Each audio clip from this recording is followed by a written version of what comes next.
100세 시대라지만 890에 거의 다 가더라고요. 너무 노후 대책한다고 스트레스 받지 마세요.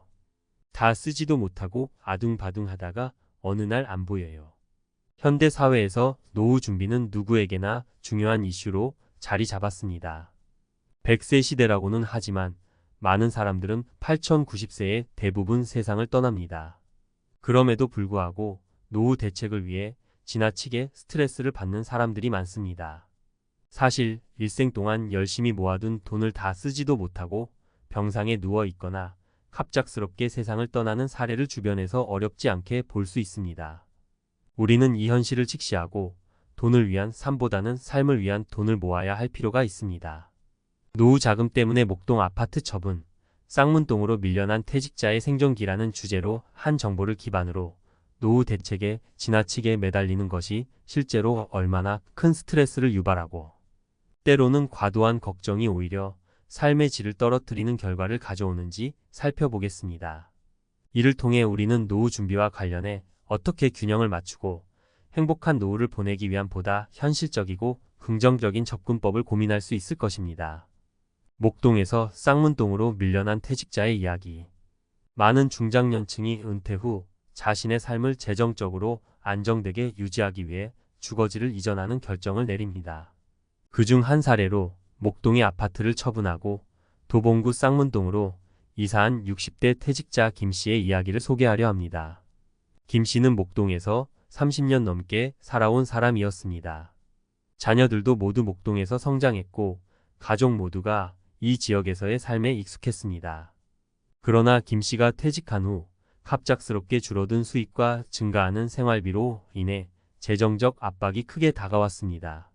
매달 나가는 유지비, 관리비, 그리고 예상보다 빠르게 불어나는 노후 의료비는 김 씨가 예상하지 못했던 경제적 부담을 안겨주었습니다.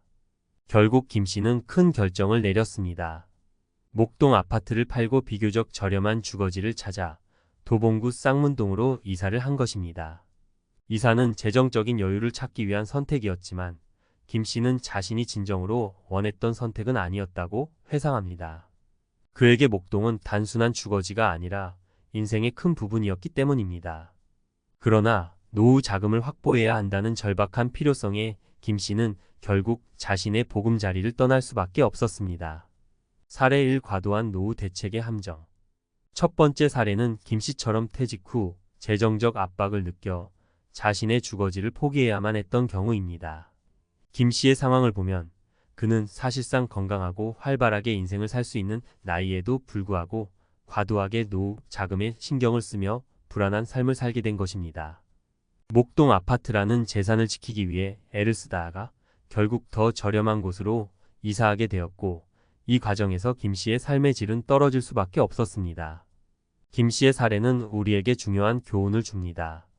노후 자금에 지나치게 매달려 현재의 삶을 희생하는 것이 과연 현명한 선택일까요?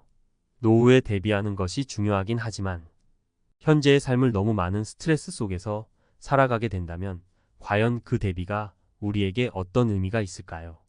사례 2. 건강보다 돈에 집착했던 어 씨의 사례. 두 번째 사례는 은퇴 후 건강을 소홀히 했던 어 씨의 이야기입니다. 어 씨는 은퇴 후에도 지속적으로 노후 자금에 대한 걱정을 했습니다.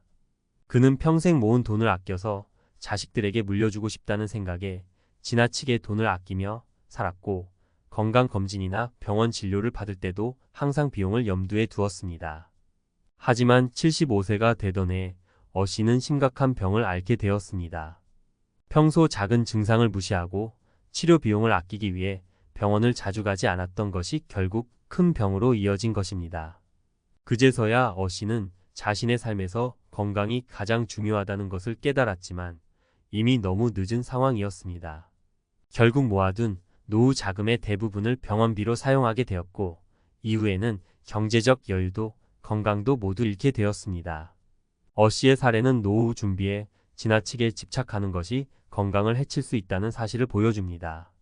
노후 자금을 준비하는 것도 중요하지만 그 과정에서 자신의 건강과 행복을 우선으로 해야 한다는 점을 잊지 말아야 할 것입니다. 사례 3. 여행을 즐기며 행복한 노후를 보낸 B 씨. 세 번째 사례는 반대로 노후 자금을 위해 현재의 행복을 포기하지 않은 B씨의 이야기입니다. B씨는 65세에 은퇴한 후 남은 여생을 어떻게 보낼지 고민하던 중 자녀들의 독립을 지원하면서도 자신만의 삶을 살아가기로 결심했습니다. 그는 은퇴 후에도 지나치게 노후 자금을 모으거나 재산을 물려주는 것에 집착하지 않았습니다. 대신 자신의 건강과 행복을 최우선으로 두고 여행과 취미 생활을 즐기며 지냈습니다. B씨는 매년 여행을 다니고 새로운 취미를 배우며 활발한 노후 생활을 이어갔습니다. 그의 노후 생활비는 절대적으로 넉넉하지 않았지만 중요한 것은 그가 매 순간 자신의 행복을 최우선으로 삼았다는 점입니다. 그는 돈을 모으는 것도 중요하지만 사용하는 방법도 중요하다고 말하며 자신의 삶을 살아가는 방법에 대한 철학을 전했습니다. B씨의 이야기는 우리가 어떻게 노후를 준비해야 하는지에 대한 다른 시각을 제공합니다. 돈을 아껴 모으는 것만이 노후 준비의 전부가 아니라 그 돈을 어떻게 행복하게 사용할 수 있을지 고민하는 것이 진정한 노후 준비일지도 모릅니다. 균형 잡힌 노후 준비의 중요성. 사례에서 보았듯이 노후 자금에 지나치게 집착하는 것은 오히려 우리의 현재와 미래 모두를 불행하게 만들 수 있습니다. 물론 노후 대비는 필수적이지만 그 과정에서 자신의 삶의 질을 포기하거나 지나친 스트레스를 받는 것은 피해야 합니다. 우리는 건강과 행복을 중심으로 자신에게 맞는 노후 준비를 해나가는 것이 중요합니다. 김씨가 목동 아파트를 처분하고 쌍문동으로 이사한 사례처럼 필요에 의해 삶의 일부를 포기할 수는 있지만 그것이 과연 가장 바람직한 선택인지는 생각해 볼 문제입니다. 특히 우리가 실제로 100세까지 살 확률이 높지 않은 만큼 인생의 후반을 준비하는 데 있어 더 중요한 것은 얼마나 오래 살 것인가가 아니라 어떻게 살 것인가일 것입니다. 따라서 노후 준비를 하면서도 그 준비가 우리에게 지나친 부담이 되지 않도록 삶을 위한 재정 계획을 세워야 할 때입니다. 노후 준비, 너무 스트레스 받지 마세요. 실현 가능한 노후 대비 전략. 100세 시대라는 말이 흔히 들리지만 실제로 우리 주변을 둘러보면 많은 사람들이 8090세를 넘기지 못하고 세상을 떠납니다. 노후 대비를 위해 애쓰는 건 중요하지만 정작 대부분의 사람들이 그 돈을 다 쓰기도 전에 떠나는 경우가 많죠. 지나치게 노후 자금에 얽매여 현재의 삶을 희생하는 것이 과연 의미 있는 일일까요? 오늘은 노후 준비에 있어 균형을 맞추는 것이 얼마나 중요한지 그리고 실현 가능한 방법들이 무엇인지 이야기해 보려 합니다. 우리가 너무 먼 미래를 걱정하다 현재를 놓치는 일이 없도록 하는 것이 핵심입니다. 이제부터는 이런 스트레스를 덜면서도 충분히 준비할 수 있는 방법들을 구체적으로 살펴보겠습니다. 현실적인 노후 자금 목표를 세우세요. 노후 준비를 한다고 하면 많은 분들이 막연히 큰 돈을 생각합니다. 얼마는 있어야 된다. 100세까지 버틸 자금이 필요하다는 식으로 말이죠. 하지만 대부분의 사람들은 실제로 100세까지 살지 않으며 더 중요한 것은 돈을 얼마나 모으느냐가 아니라 내 생활에 맞는 현실적인 목표를 세우는 것입니다. 예를 들어 김씨의 사례를 다시 생각해보죠. 김씨는 목동에서 오랜 시간 살았지만 퇴직 후 수입이 줄자 생활비를 충당하기 위해 목동 아파트를 팔고 비교적 저렴한 쌍문동으로 이사를 했습니다. 김씨는 아파트를 팔아 여유 자금을 확보했지만 결국 그곳에서의 삶의 질은 떨어졌습니다. 너무 큰 주거 비용을 감당하려다 오히려 스트레스만 더해졌기 때문이죠. 김씨처럼 내가 필요로 하는 자금을 현실적으로 추산하고 그에 맞춰 계획을 세우는 것이 훨씬 더 중요합니다. 전문가들은 대체로 노후 생활비를 추산할 때 연간 지출을 바탕으로 2530년 정도의 생활비를 마련하는 것이 적당하다고 말합니다. 무작정 큰 금액을 목표로 하기보다는 실제로 내가 어떻게 생활할지 구체적으로 생각하고 그것을 기반으로 계산해야 합니다. 자산 분산과 소득 다변화가 핵심. 노후 자금 마련에 있어 또 하나 중요한 것은 자산을 한 곳에만 집중하지 않고 분산하는 것입니다. 은퇴 후 많은 사람들이 가지고 있는 집을 매도하거나 더 작은 집으로 옮겨서 그 차익을 자산으로 돌리려는 경우가 많습니다.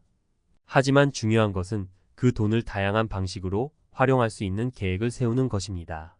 첫째, 너무 큰 집을 유지하는 것이 부담이 된다면 작은 집으로 이전하거나 월세 수익을 낼 수 있는 방법을 고려해 볼 수 있습니다. 최근엔 은퇴 후 공유주택이나 쉐어하우스를 선택하는 사람들도 늘어나고 있습니다.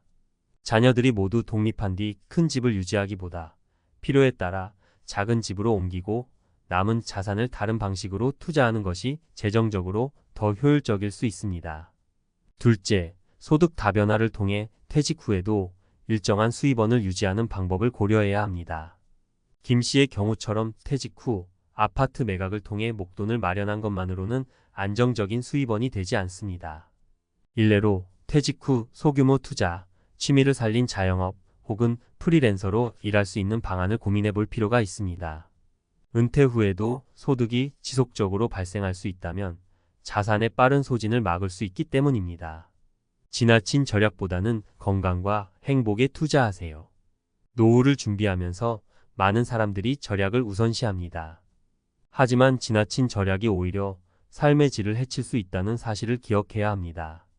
앞서 말한 어 씨의 사례처럼 지나치게 돈을 아끼려다 건강을 해치는 경우가 있습니다. 은퇴 후 사람들에게 가장 큰 비용이 되는 것이 바로 의료비입니다. 건강을 소홀히 하면 병원비로 인해 더 많은 자산을 소비하게 될 가능성이 높아집니다. 따라서 노후 자금을 준비할 때는 무엇보다도 건강에 투자하는 것이 가장 중요합니다. 정기적으로 건강검진을 받고 건강을 유지하기 위한 운동이나 식생활에 신경을 써야 합니다. 이는 장기적으로 의료비를 절감하는 데에도 큰 도움이 됩니다. 또한 지나친 절약보다는 행복을 위한 소비에도 신경을 써야 합니다. B 씨의 사례처럼 은퇴 후 여행을 다니거나 새로운 취미를 즐기며 자기 자신에게 투자하는 것은 정신적, 육체적 건강 모두에 긍정적인 영향을 미칩니다. 노후 준비는 단순히 돈을 모으는 것이 아니라 어떻게 더 건강하고 행복하게 살 수 있을지 고민하는 데 초점을 맞추어야 합니다. 사회적 관계와 정서적 준비도 필수. 재정적인 준비만큼이나 중요한 것이 바로 정서적인 준비입니다. 은퇴 후 많은 사람들이 가장 힘들어하는 부분은 경제적인 어려움이 아니라 사회적 고립과 외로움입니다. 직장을 떠나면 사회적 역할이 줄어들고 그로 인해 정서적으로 힘들어질 수 있습니다.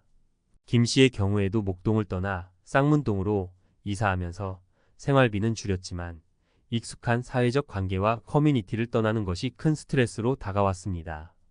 따라서 은퇴 후에도 활발하게 사회활동을 유지할 수 있는 방안을 미리 마련해 두는 것이 좋습니다.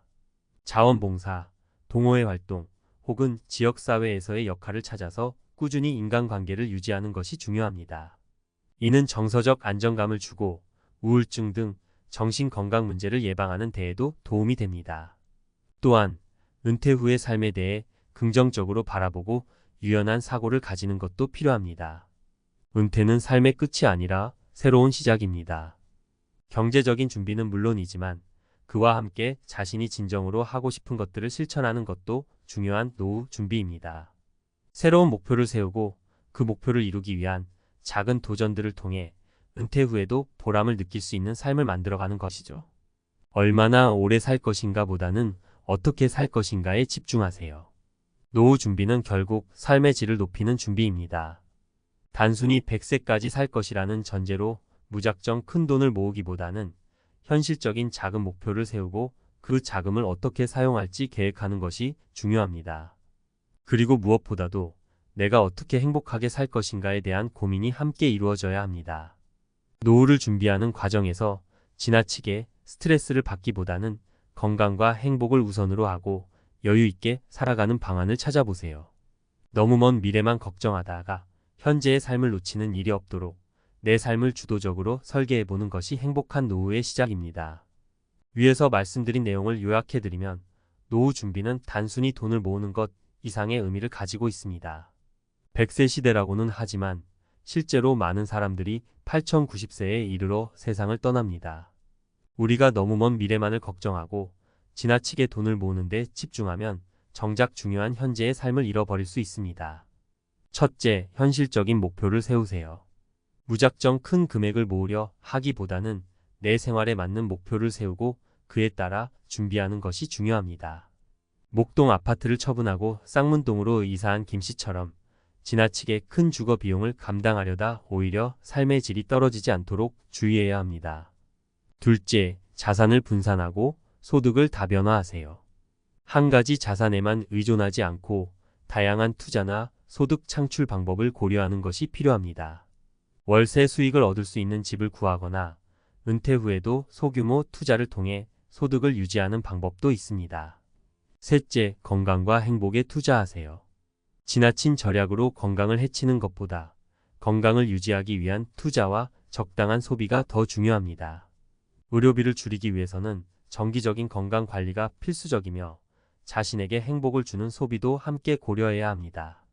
넷째, 사회적 관계와 정서적 준비도 필수입니다.